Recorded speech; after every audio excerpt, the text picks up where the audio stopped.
مقصد بعثت محمدی اور اس کے نتیجے میں فرض رسالت امت وہ کیا ہے؟ وَكَذَلِكَ جَعَلْنَاكُمْ أُمَّةً وَسَطًا لِتَكُونُوا شُهَدَاءَ عَلَى النَّاسِ وَيَكُونَ الرَّسُولُ عَلَيْكُمْ شَهِيدًا۔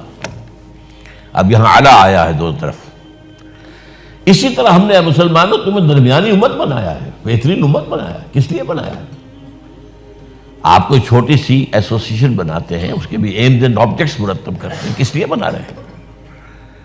آپ اگر کوئی لمیٹڈ کمپنی بناتے ہیں، اس کے آرٹیکل ایسوسیشن کے ساتھ میمورنڈم پہلے ہوتا ہے، کس لیے بنا رہے ہیں؟ کیا کاروبار کرنا ہے؟ کیا سکوپ ہے اس کمپنی کا؟ کیا سکوپ ہے بزنس کا؟ تو تمہیں امت بنایا کیوں بنایا؟ کس لیے بنایا؟ وَكَذَلِكَ جَعَلْنَاكُمْ أُمَّةً وَسَطًا لِتَكُونُوا شُهَدَاءَ عَلَى النَّاسِ، تاکہ تم ہو جاؤ گواہ لوگوں کے خلاف، اور رسول وَيَكُونَ الرَّسُولُ عَلَيْكُمْ شَهِيدًا، اور رسول ہو جائے تمہارے خلاف گواہ۔ یہ اعلیٰ کا میں بیان کر چکا ہوں، اس لیے اب ذرا ادھر ادھر نہ ہو آپ کا ذہن کہ رسول امت کے خلاف کیسے؟ ہم نے تو آج تک یہی سنا ہے کہ رسول تو امت کے حق میں شفاعت کریں گے۔ یہ کیا بات کہی جا رہی ہے؟ امت کے خلاف، علیکم شہیدہ، تمہارے خلاف۔ اس کو سمجھ لیجئے بات کو اچھی طرح۔ رسول آیا، اس نے دعوت پیش کی۔ اب اگر قوم نے انکار کر دیا تو قیامت کے دن کھڑے ہو کر رسول گواہی دے گا، اے اللہ میں نے تیرا دین، تیرا پیغام انہیں پہنچا دیا تھا، اپنے طرز عمل کے اب یہ پورے طور پر ذمہ دار ہیں، they are accountable, they are responsible۔ یہ قرآن مجید میں 3 دفعہ آیا ہے۔ سورہ نساء کی آیت بڑی عجیب ہے اور اس کے ساتھ واقعہ وابستہ ہے کہ حضور نے ایک صحابی سے، غالباً عبداللہ ابن مسعود رضی اللہ تعالیٰ عنہ، فرمائش کی کہ مجھے کچھ قرآن سناؤ۔ انہوں نے عرض کیا حضور آپ کو سناؤں، آپ پر تو نازل ہوا ہے قرآن۔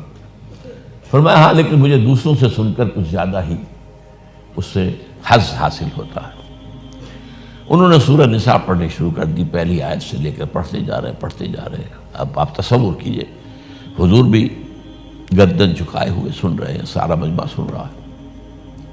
جب اس آیت پر پہنچے فَكَيْفَ إِذَا جِئْنَا مِنْ كُلِّ أُمَّةٍ بِشَهِيدٍ وَجِئْنَا بِكَ عَلَى هَؤُلَاءِ شَهِيدًا، کیا ہوگا اس دن جبکہ ہم ہر امت میں سے گواہ کھڑا کریں گے ان کے خلاف، اور آپ کو کھڑا کریں گے ان کے خلاف۔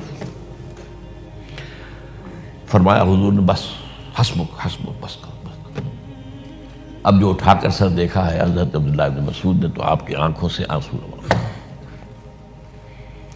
اس کو آج کی اصطلاح میں آپ سمجھیں گے پروزیکیوشن وٹنس۔ ہر امت کا رسول اس امت کے خلاف پروزیکیوشن وٹنس کی حیثیت سے آئے گا۔ اے اللہ میں نے پہنچا دیا تھا، اب یہ ذمہ دار ہے۔ They can't plead ignorance، یہ نہیں پلی لے سکتے کہ ہمیں معلوم ہی نہیں، ہمیں بتایا نہیں گیا۔ چنانچہ یہ جو ہے 2 مرتبہ اور وَيَوْمَ نَبْعَثُ مِن كُلِّ أُمَّةٍ شَهِيدًا سورہ نحل میں آیا ہے، وَنَزَعْنَا مِن كُلِّ أُمَّةٍ شَهِيدًا سورہ قصص میں آیا ہے۔ اتنا اہم مضمون ہے یہ۔ اس کو میں ایک مثال سے سمجھایا کرتا ہوں، آپ میں سے بہت سے کو یاد بھی ہوگا، اس لیے کہ بار بار یہ باتیں ریپیٹ تو ہوئی ہیں۔ ذرا چشم تصور سے دیکھیے، 23 برس کی محنت شاقہ کے بعد وہ وقت آیا کہ عرفات کے میدان میں 1.25 لاکھ کا مجمع جمع ہے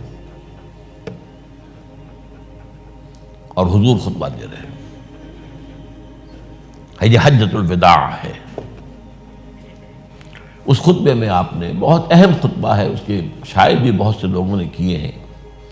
اچھا ایسا بھی ہے کہ اصل میں حجۃ الوداع میں کچھ خطبہ آپ نے عرفات میں دیا، کچھ منی میں دیا، کچھ کہیں اور دیا، کچھ لوگوں نے ان سب کو جمع کیا ہے، کچھ نے علیحدہ علیحدہ کیا ہے۔ حال ہی میں کتاب چھپ کر آئی، اتنی موٹی کتاب خطبہ حجۃ الوداع میرے پاس آئی، بڑی تحقیق کی اس شخص نے، بڑی تحقیق کی۔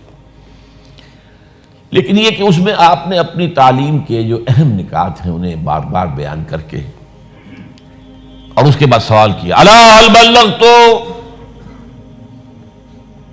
لوگوں میں نے پہنچا دیا یا نہیں؟ اور پورے مجمع نے کہا، اور یہ عام عادت کے خلاف ہے۔ صحابہ حضور کے سوال کا فوراً جواب نہیں دیا کرتے تھے، چپ رہتے تھے کہ شاید حضور بس اس کے بعد کچھ فرمائیں گے، خود ہی وضاحت کر دیں گے۔ یہاں اور عام طور پر جواب ہوتا تھا مختصر، یہاں جواب بہت مفصل ہے۔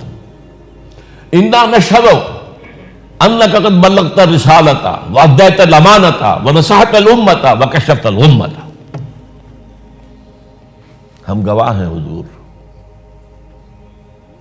آپ نے رسالت کا حق ادا کر دیا، آپ نے امانت کا حق ادا کر دیا۔ یہ دین آپ کے پاس امانت آیا تھا، ہمارے لیے بھیجا تھا اللہ نے۔ یہ قرآن آپ کے پاس تو امانت تھا، بھیجا تو ہمارے لیے تھا۔ آپ نے امت کا حق نصیحت، حق خیر خواہی ادا کر دیا۔ آپ نے گمراہی کے بادل، گمراہی کے اندھیارے ختم کر دیے۔ ہم گواہ ہیں۔ 3 دفعہ حضور نے سوال کیا، الا هل بلغت، اور 3 دفعہ جواب، انا نشهد انك قد بلغت الرسالة ونصحت الامة وكشفت الغمة۔ یہ 3۔ اس کے بعد اب آپ نے آسمان کی طرف نگاہ اٹھائی اور انگشت شہادت سے اشارہ کیا، پہلے آسمان کی طرف پھر لوگوں کی طرف۔ اللہم اشہد، اللہم اشہد، اللہم اشہد، اے اللہ تو بھی گواہ رہے۔ یہ گواہی دے رہے کہ میں نے پہنچا دیا۔ اسی کا نقشہ وہاں ہوگا جب امت محاسبے کے لیے آئے گی، نبی سے پوچھا جائے گا آپ نے پہنچا دیا تھا کہ نہیں؟ کہے کہ میں نے پہنچا دیا تھا، اے اللہ انہوں نے گواہی دی تھی، میں ان سے گواہی لے کر آیا تھا، میں نے پہنچانے کا، تبلیغ کا حق ادا کر دیا تھا۔ اس کا ایک پہلو اور ہے بڑا باریک سا، جو آپ اس بات سے لوگ جو ہیں شاید اس بات کو پسند بھی نہ کریں۔ ہمارے کوئی اپنے اپنے تصورات ہیں جو ہم نے گھڑے ہوئے ہیں۔ کیا رسول سے بھی مواخذہ ہو سکتا ہے؟ سورہ اعراف کی آیت نمبر 6 ہے، فَلَنَسْأَلَنَّ الَّذِينَ أُرْسِلَ إِلَيْهِمْ وَلَنَسْأَلَنَّ الْمُرْسَلِينَ۔ ہم پوچھ کر رہیں گے ان سے بھی جن کی طرف ہم نے رسولوں کو بھیجا، اور پوچھ کر رہیں گے رسولوں سے بھی۔ ہیں تو اللہ کے بندے نا آخر۔ وَنَشْهَدُ أَنَّ مُحَمَّدًا عَبْدُهُ وَرَسُولُهُ، عبدیت پہلے، رسالت بعد میں ہے۔ اب اس کی مثال کیا ہے جو میں نے بارہا دی ہے۔ اگر آپ اپنے کسی عزیز کو پیغام بھیجتے ہیں کسی کے ذریعے، بھائی کل شام تک ذرا یہ کام ضرور کر دینا، ضرور کر دینا ورنہ میرا بڑا نقصان ہو جائے گا، وہ کام نہیں ہوا، آپ کا نقصان ہو گیا، آپ غصے میں بھرے ہوئے گئے اس کے پاس، خدا کے بندے میں نے تمہیں یہ پیغام بھیجا تھا، تم نے یہ کام نہیں کیا۔ آگے اگر وہ یہ کہتے بھائی مجھے تو آپ کا پیغام کسی نے پہنچایا ہی نہیں، آپ پتاشے کی طرف بیٹھ جائیں گے کہ نہیں؟ غصہ کہاں رہا؟ اب غصہ کس پر آئے گا؟ اس پیغامبر پر۔ اللہ کے بندے میں نے تیرے ذمہ یہ کام لگایا تھا، تم نے نہیں پہنچایا، میرے رفتار کے ذمہ دار اب تم ہو۔ یہ ہے وہ ٹرائنگل۔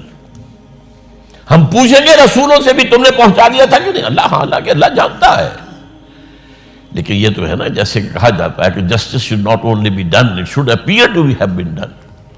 ویسے تو اللہ کے علم میں ہے میں نے کیا کیا، آپ نے کیا کیا، حساب کی ضرورت کیا ہے، حساب کتاب کی ضرورت کیا ہے؟ کیا اللہ کے علم میں نہیں ہے؟ ہر شخص کو لے کر آیا اللہ کے علم میں، لیکن نہیں، justice has to appear to have been done۔ آؤ لاؤ، کوئی تمہارے پاس اگر عذر ہے لاؤ، پیش کرو، دلیل ہے تو لاؤ، ہاتھوں برہانہ کرو۔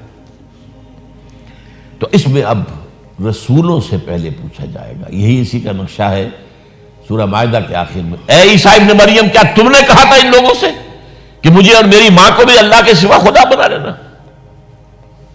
کس قدر سخت انداز میں، پرجلال انداز میں، انت قلت للناس، وہ کہتے ہیں اللہ میں نے ہرگز نہیں کہا، میں نے تو وہی کہا تھا جس کا تو نے مجھے حکم دیا تھا۔ تو یہ ہے اصل میں شہادت۔ شہادت دنیا میں ہے دعوت، تبلیغ، بات پہنچانا، جو بات کہہ رہے ہیں اس کا نمونہ پیش کر کے حجت قائم کر دینا۔ اگر انفرادی بات کہہ رہے ہیں تو انفرادی شخصیت میں اس کا نقشہ پیش کرو، اگر اجتماعی بات کر رہے ہو تو اجتماعی کا نظام قائم کر کے پیش کرو۔ یہ ہوگی حجت، یہ ہوگی شہادت، یہ ہوگی گواہی۔ اگر یہ نہیں کرتے تو دوسروں کی گمراہی کا وبال تم پر آئے گا. وَكَذَلِكَ جَعَلْنَاكُمْ أُمَّةً وَسَطًا لِتَكُونُوا شُهَدَاءَ عَلَى النَّاسِ وَيَكُونَ الرَّسُولُ عَلَيْكُمْ شَهِيدًا. ہم نے تمہیں امت وسط بنایا اس لیے ہے تاکہ تم گواہ بنو پوری نوع انسانی پر، یعنی ان کے خلاف گواہ دینے والے. اے اللہ ہم نے پہنچا دیا تھا ان کو، پوری نوع انسانی کو. We had conveyed your message to all the humanity at large. دو گواہی. اگر نہیں دیتے ہو تو دنیا کا الزام تم پر آئے گا. اللہ یہ تھے تیرے نبی کے نام لیوا، یہ تھے بدبخت تیری کتاب کے امین، یہ ہمیں کیا پہنچاتے، انہوں نے اس میں خود عمل نہیں کیا. تو دوسروں کے جرم کا وبال ہم پر آئے گا نہیں. یہ کہتے کچھ تھے کرتے کچھ تھے. قرآن پڑھتے تھے، باز نہیں آتے سود سے تو اللہ اور اس کے رسول کی طرف سے اعلان جنگ ہے، پڑھتے تھے، تحت سے مسئلے ہوتے تھے، سارا کاروبار ان کا سود پر چلتا تھا، اسی میں سے حج ہوتے تھے، اسی میں سے عمرے ہوتے تھے. تو مجرم یہ ہیں. سمجھ رہے اس بات؟ وَكَذَلِكَ جَعَلْنَاكُمْ أُمَّةً وَسَطًا لِتَكُونُوا شُهَدَاءَ عَلَى النَّاسِ وَيَكُونَ الرَّسُولُ عَلَيْكُمْ شَهِيدًا. اور اہم مضامین ہمیشہ قرآن میں کم سے کم دو جگہ آتے ہیں. سورہ حج کے آخر میں یہ مضمون آیا، یہ آخری آیت ہے سورہ حج کی. وَجَاهِدُوا فِي اللَّهِ حَقَّ جِهَادِهِ. اے مسلمانوں اللہ کے لیے جہاد کرو جتنا کہ اس کے جہاد کا حق ہے. ایک یہ ہے کہ انگلی کٹوا کے شہیدوں میں نام لکھوا لیں، تھوڑے سے چندے دے دیے کسی نیک کام کے لیے، بس گویا کہ ہمارا فرض پورا ہو جائے. حق کا جہاد ہی، جتنا کہ حق ہے اور جیسا کہ حق ہے اللہ کے لیے جہاد کرنے کا ویسا جہاد کرو. هو اجتباکم، اس نے تمہیں چن لیا ہے. کیونکہ ذرا تلخ بات کافی آ گئی ہے، اب یہ بہت عمدہ بات آئی ہے، وہ بھی سن لیجیے. اللہ نے تمہیں چن لیا. یہ جو یہودی کہتے ہیں we are the chosen people of the lord, یہ لفظ صحیح ہے. اللہ امتوں کو چوز کرتا ہے. اجتباء کے معنی کیا ہے؟ چن لیا. اس کے ہم وزن ایک لفظ ہے استفا. محمد مصطفیٰ، احمد مجتبیٰ.